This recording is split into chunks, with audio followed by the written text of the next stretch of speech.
Hi traders, you're welcome back to the Forex Geek channel. In this video, I am going to be showing you how to use the big trades indicator for MT4 and MT5. Okay, just head down to the description and you're going to find the links to both the MT4 version and the MT5 version.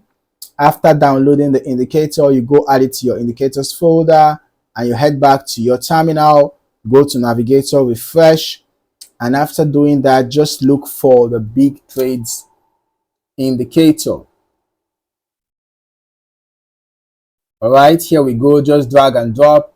Ensure that the allow DLL imports box is checked.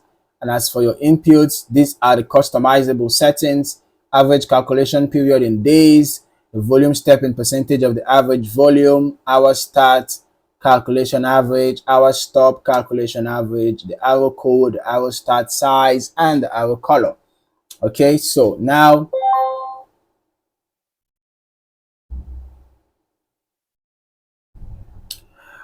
we can see that the indicator has been added to the chart. You can see these red dots being painted on the candlesticks. Okay, so when you have a red dot being painted above the candlestick, it could show you that the prevailing momentum is still bearish. All right, so because from what we can see here within this sell trend, we're having red dots, we're having red dots, we're having red dots. Okay, I want to see if we're gonna find for bullish.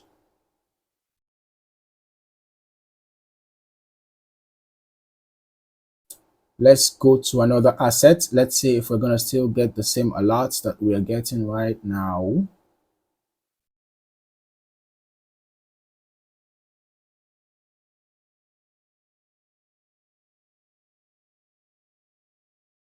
Okay, so yeah, you can see the indicator functions with these red dots. All right, so you notice that the indicator does not give you precise buy and sell signals. Actually, what it does is to detect significant market activity.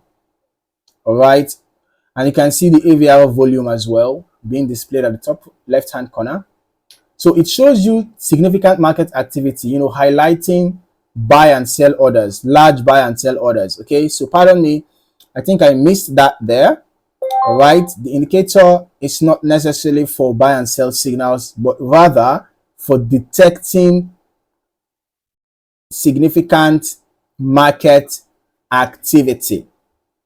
Okay, so which often signals institutional participation. All right, so if you're the kind of trader that likes to pay attention to information like this, then this indicator should actually be valuable to you. Then you add it to your strategy. Of course, you need a strategy that gives you buy and sell signals. So this one is just going to be additional information, okay, for your strategy. So if you're not yet subscribed to this channel, you might want to do that now. And don't forget to turn on your notifications so that you do not miss out on more valuable content like this. Thank you for watching. See you in the next video. Happy trading.